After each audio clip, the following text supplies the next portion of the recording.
araw po sa inyong lahat. Ako po ay si Rio Patrem Lumakad.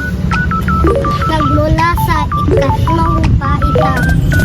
Ito, ipapakita ko po nyo ang ilan sa mga ibahan pagbabago sa ating komunidad noon at ngayon. Ganito ang kalsada noon. Puro lupa at alamatuan.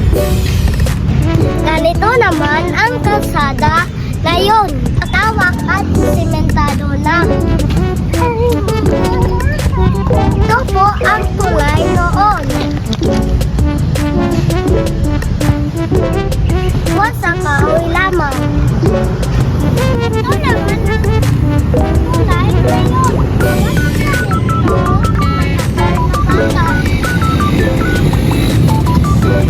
Ganito po ang transportasyon noon.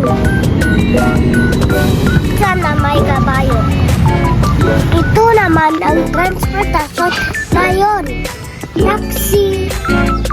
Meron din malabas. Meron din angkas. Ganito naman ang bahay noon.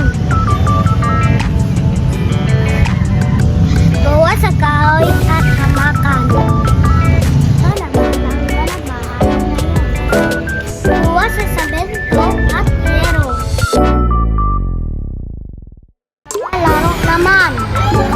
Yung malalaro, halos na sa labas ng bahay.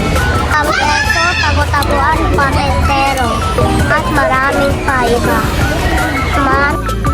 Ngayon naman, ng games na nilalaro. Squid Game at Roblox. Yung pinag